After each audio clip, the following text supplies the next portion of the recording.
우리가 어제 주일날 함께 나눴던 말씀처럼 여러분 족보라고 하는 것은 가문의 이력서와 같습니다.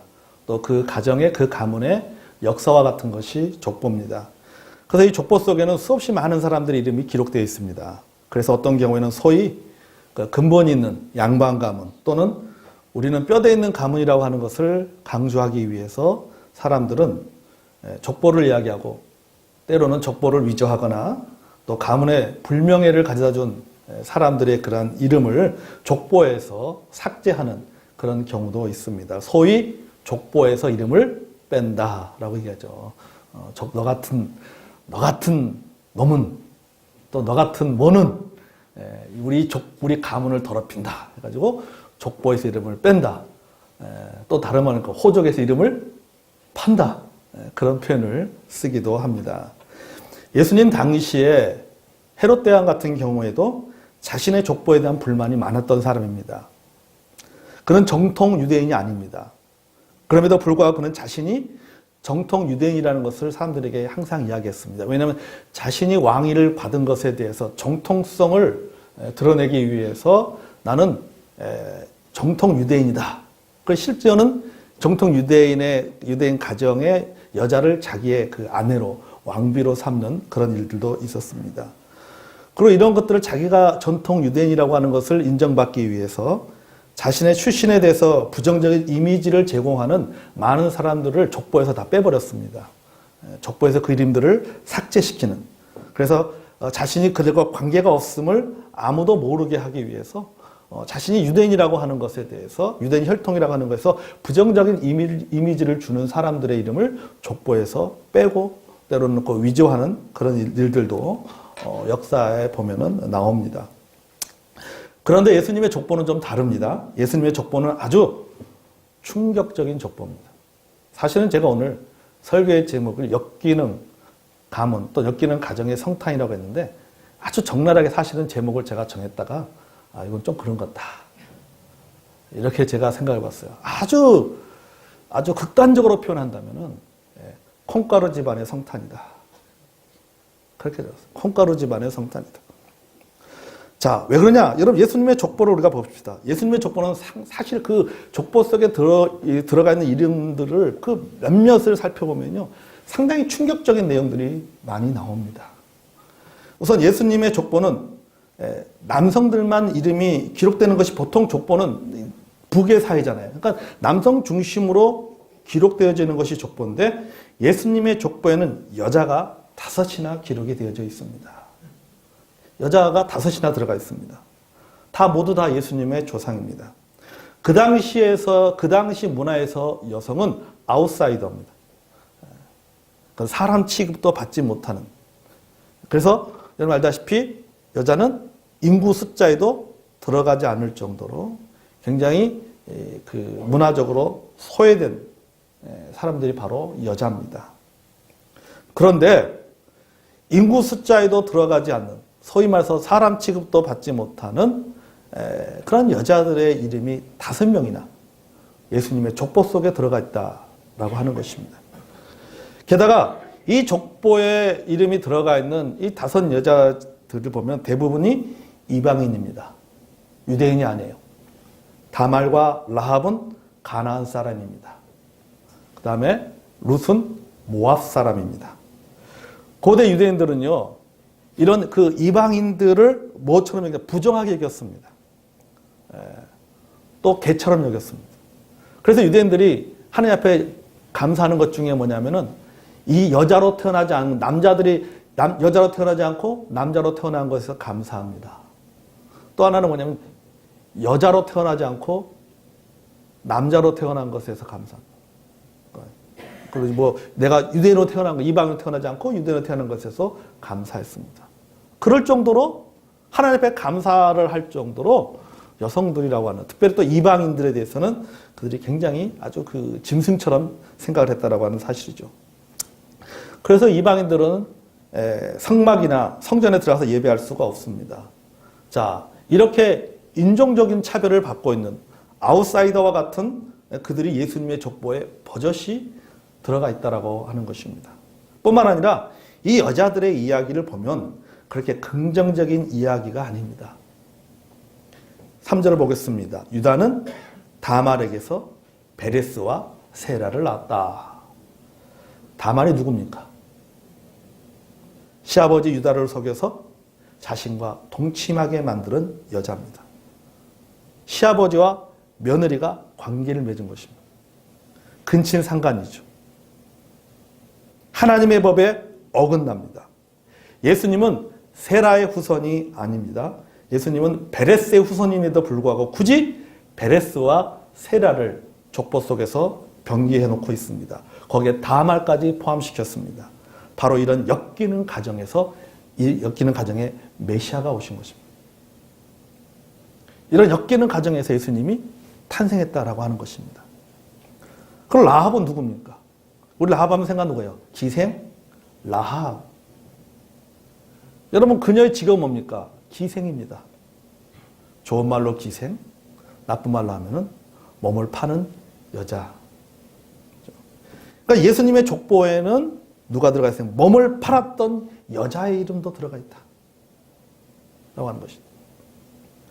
근친상간했던 여자의 이름도 들어가 있고, 어떻든 간에 자기가 먹고 살기 위해서 그런지 어떻게는 모르겠지만, 어떻든 간에 창녀도 예수님의 족보 속에 들어가 있다라고 하는 거죠. 6절을 보겠습니다. 6절은 다윗은 우리아의 아내에게서 솔로몬을 낳고. 여러분 우리아가 누굽니까? 바세바의 남편입니다.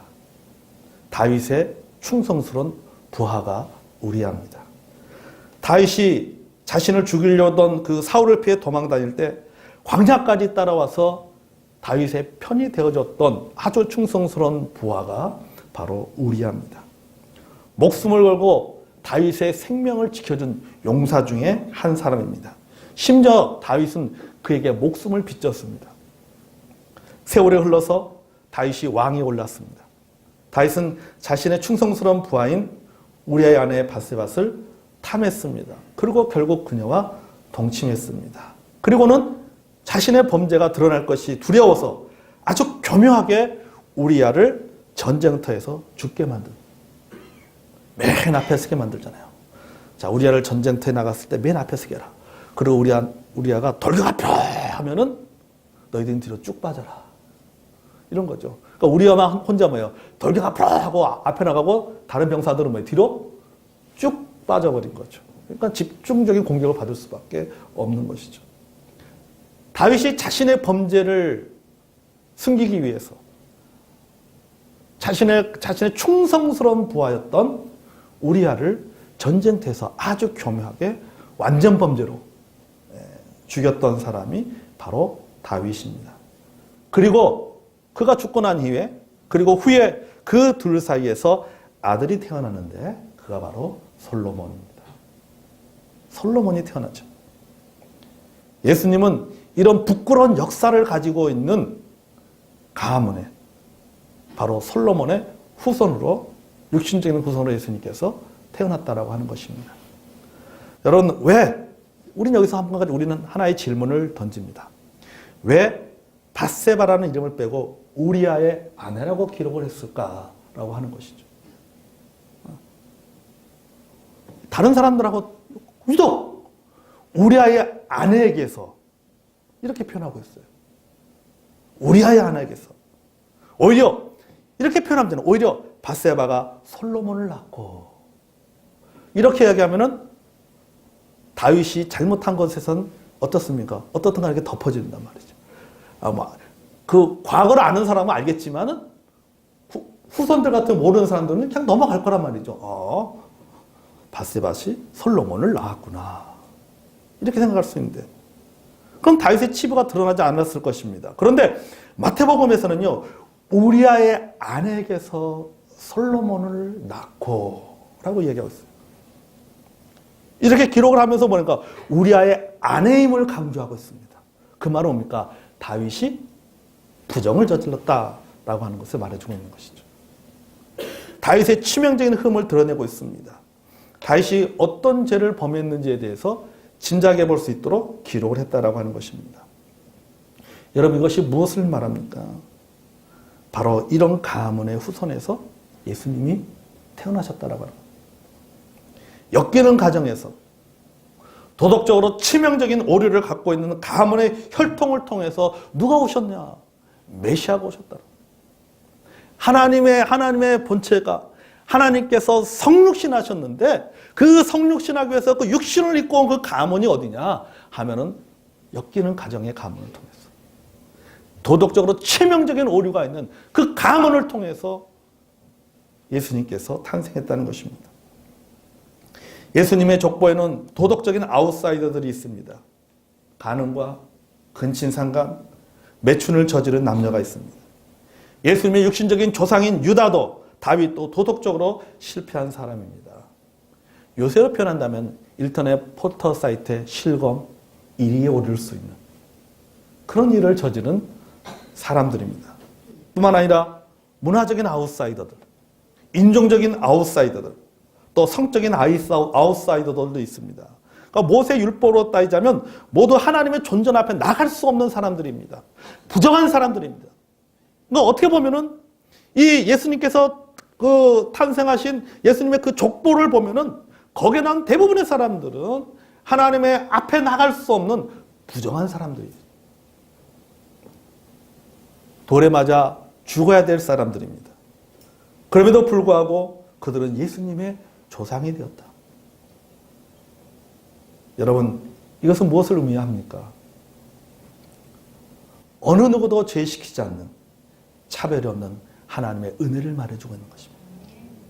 그럼에도 불구하고 이런 도덕적인 치명적인 도덕적인 오류를 범했음에도 불구하고 이렇게 부정적인 인물임에도 불구하고 이렇게 부정적인 가문임에도 불구하고 이렇게 역기능적인 가정임에도 불구하고 그곳에 뭐가 임한 거예요? 하나님의 은혜가 임한 거예요. 우리는 성탄을 통해서 예수님의 족보를 통해서 우리는 이 사실을 깨달아야 된다고 하는 것입니다. 문화로 인해서 배제된 사람들, 상류 사회로 인해 배제된 사람들, 도덕적인 비난을 받는 사람들, 여자라는 이유 때문에, 혈통이 다르다는 이유 때문에, 가난하다는 이유 때문에 소외당하고 배제되는 사람들조차도 예수님의 가족으로, 예수님의 족보 속으로 받아들여질 수 있다고 하는 것을 보여주는 겁니다. 이거 뭐예요? 이게 바로 은혜지요. 이게. 그러니까 성탄절은 뭡니까? 성탄절은 하나님의 은혜가 임한 날입니다. 누구에게?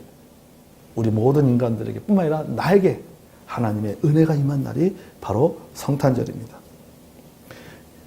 여러분, 주님 안에서 혈통이 중요하지 않습니다. 행위가 중요하지 않습니다. 신앙적 배경이 중요하지 않습니다. 술을 마시고 담배를 피우는 것도 중요한 것이 아닙니다. 도덕적으로 얼마나 깨끗하게 살았느냐, 이것도 중요하지 않습니다. 설령 살인했다 할지라도 상관없습니다. 폭력 전과가 있고 사기 전과가 있고 남들에게 도덕적인 문제를 해서 비난당해야 되는 일을 저질렀다 할지라도 주님 안에서 회개하고 예수 믿으면 죄사함의 은혜가 임하고 새로운 영혼으로 새로운 사람으로 거듭날 수 있다는 사실입니다. 아멘. 그래서 여러분, 하나님의 은혜, 하나님의 사랑은요, 세상 사람들을 당혹스럽게 만드는 사랑입니다. 당혹스럽게 만들고 당황스럽게 만드는 사랑인 것입니다. 여러분 보세요. 누구나 좋다. 당신에게 정과가 있어도 좋다. 폭력 정과가 있든 사기 정과가 있든 무슨 다른 무슨 여러 가지 도덕적인 비난을 받는 일이 있다 할지라도 너가 그리스도 예수 안에 들어와서 예수 그리스도를 믿으면 죄사함 받고 구원받아 하나님의 자녀가 될 수 있다. 세상 사람들이 들으면 얼마나 당혹스러운 이야기입니까? 그런데 여러분, 하나님께서 우리에게 베풀어 주신 사랑은요, 세상 사람들을 당황하게 만들고 당혹스럽게 만드는 사랑입니다. 마가복음 2장 17절을 보겠습니다. 예수께서 들으시고 저에게 이르시되 건강한 자에게는 의원이 쓸데없고 병든 자에게야 쓸데있느니라. 내가 의인을 부르러 온 것이 아니라 죄인을 부르러 왔노라. 죄인을 부르러 왔다. 예수님께서 이 일을 하시기 위해서 태어나셨습니다. 그리고 우리는 그분을 이 일을 하시기 위해서 오셨기 때문에 도덕적으로는 치명적인 오류가 있는 자, 여러 가지 그런 문제가 있는 그 자들을 구원하기 위해서 이 땅에 오셨습니다. 그래서 우리는 그 분을 자기 백성을 죄에서 구원할 자라고 하는 뜻을 가지고 있는 예수라고 부르는 것입니다. 그래서 예수라는 이름의 뜻이 뭐예요? 자기 백성을 저희 죄에서 구원할 자. 도덕적으로 치명적인 오류가 있는 그 사람을 구원할 자. 엮이는 가정에서 그 굴레 속에서 너무도 힘들어하고 어려워하는 그 사람을 그곳에서 그 굴레에서부터 그 틀에서부터 그 매어있는 것에서부터 그 과거로부터 풀어주기 위해서 구원을 하기 위해서 오신 자. 그분의 이름이 뭐예요? 예수예요. 예수. 그분이 예수. 여러분 율법에는요 부정하다라고 하는 개념이 존재합니다. 거룩하게 살고 착하게 살고 싶어도 부정한 것을 만지거나 또 부정한 음식을 먹으면 그 부정이 전염이 됩니다. 그래서 부정한 것들과 접촉해서는 안 됩니다. 구약의 율법이 많이 나오잖아요. 부정한 것들을 만지지 말고 먹지도 말고. 왜? 그거 먹으면 어떻게 되는 거예요? 자기도 부정해진다고 생각하는 것이죠. 그런데 예수님께서 이것을 뒤집어 놓으셨어요. 그분의 거룩하심과 그분의 선하심은 우리에게 닿아도 부정해질 수 없습니다. 반대로 우리가 그분께 닿으면 그분의 거룩하심이 우리에게 전염이 됩니다. 여러분 혈류병 걸린 여인이 예수님의 옷자락을 만졌어요. 뭐가 나갔어요? 예수님의 능력이 나갔어요. 부정한 우리들이 도덕적으로 치명적인 오류가 있고 여러 가지 우리 어떤 그런 얼매 있는 우리들이 여러 가지 과거 얼매 있는 우리들이 예수님에게 닿으면은 선하시고 거룩하신 예수님에게 우리가 어떻게 됩니까? 전염이 되는 거예요. 예수님의 거룩하심이 예수님의 선하심이 내게로 전염이 되는 거예요. 우리는 이것을 가리켜서 신학적으로는 정가라고 이야기합니다. 내게 옮겨졌다. 그동안 우리가 어떻게 살아왔든지 상관없습니다. 아무리 도덕적인 잘못을 저질렀다 할지라도 상관이 없어요. 예수님께 오면 눈처럼 순결하고 깨끗하게 해질 수 있다고 성경은 기록하고 있습니다. 이사야서 1장 18절을 보겠습니다. 여호와께서 말씀하시되 오라 우리가 서로 변론하자. 너희 죄가 주홍 같을지라도 눈과 같이 희어질 것이요 진홍같이 붉을지라도 양털같이 희게 되리라. 아멘. 여러분 착한 사람들은 받아들여지고 악한 사람은 배제되는 것이 아닙니다. 여자는 안 되고 남자만 되는 것도 아닙니다. 유대인은 되고 이방인은 안 되는 것도 아닙니다. 왕은 되고 종은 안 되는 것이 아닙니다. 누구든지 오직 예수 그리스도의 은혜로만 받아들여질 수 있다는 사실입니다. 성도 여러분, 예수님의 은혜가 필요 없는 사람은 아무도 없어요. 우리 모두가 다 예수님의 은혜가 필요합니다. 훌륭한 사람도 예외가 아닙니다. 반대로 예수 그리스도의 은혜를 받아들일 수 없는 사람도 없습니다. 아무리 악한 사람이도 회개하고 믿으면은 죄사함 받고 구원받는 거예요.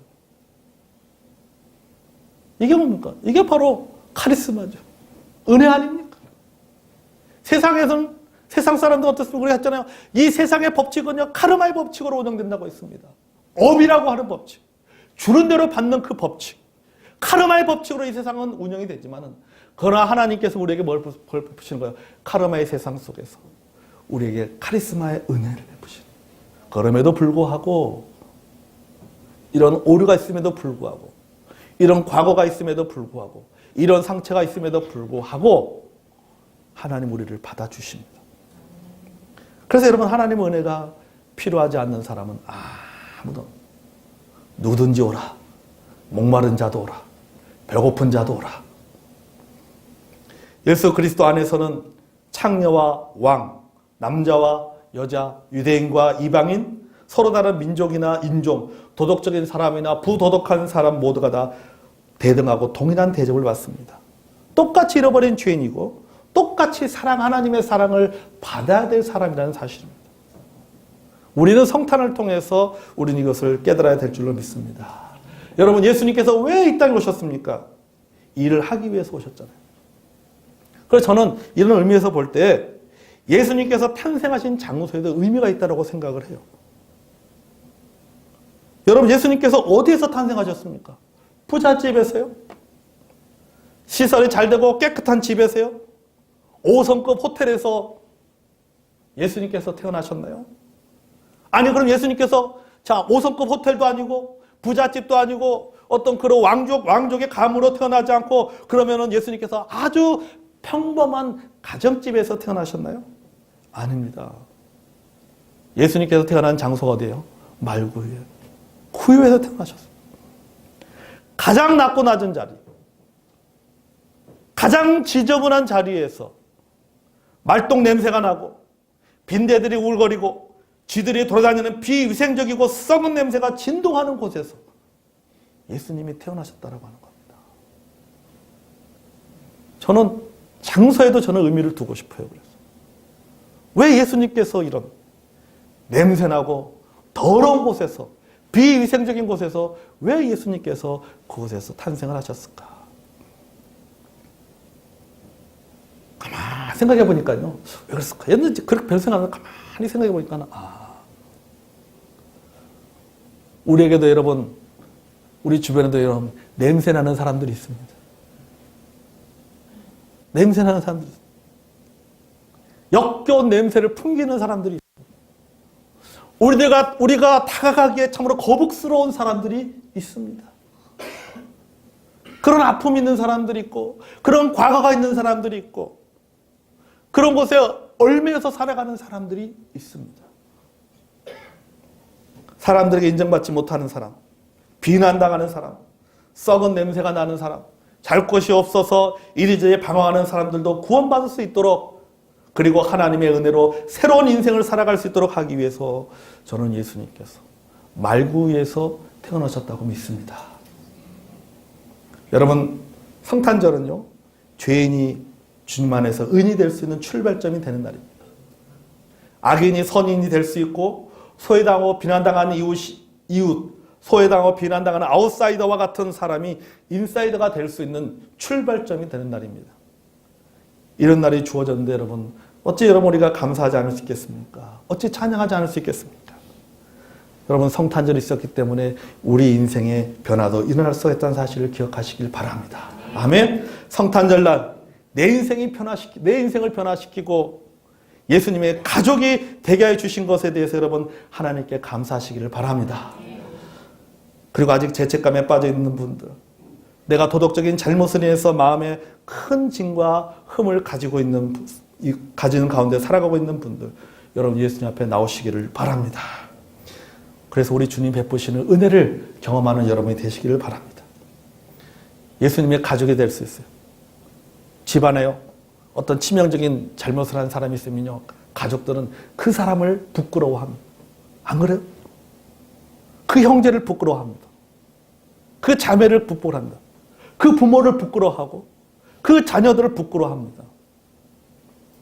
히브리서 2장 11절 보겠습니다. 다음 찾아보세요. 히브리서 2장 11절.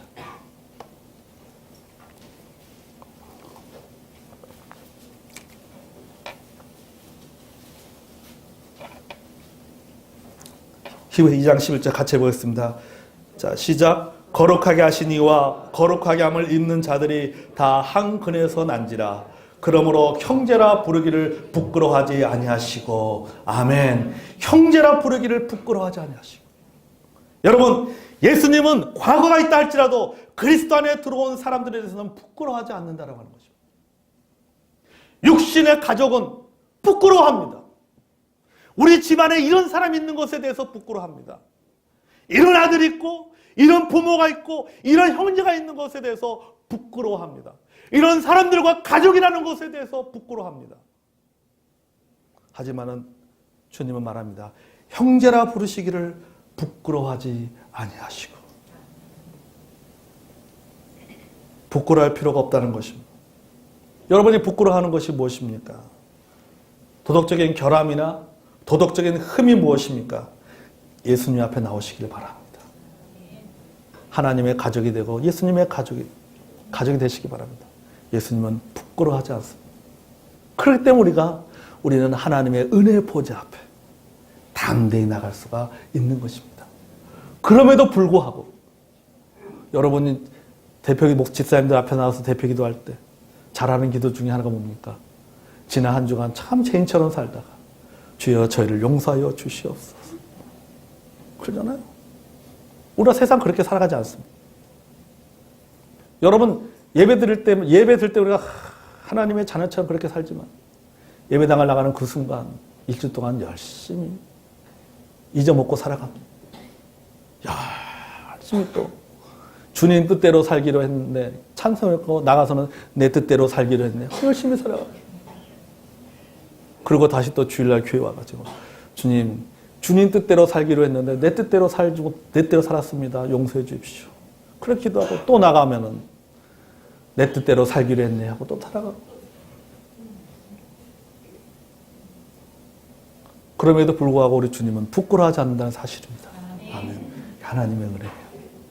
성탄절은 이런 하나님의 은혜가 우리 가정에게 내 삶 가운데 임한 날입니다. 아멘. 그 주님을 찬송하며 감사하고 늘 날마다 여러분 죄사함의 은혜, 회복의 은혜를 경험하는 저 여러분이 되기를 원합니다.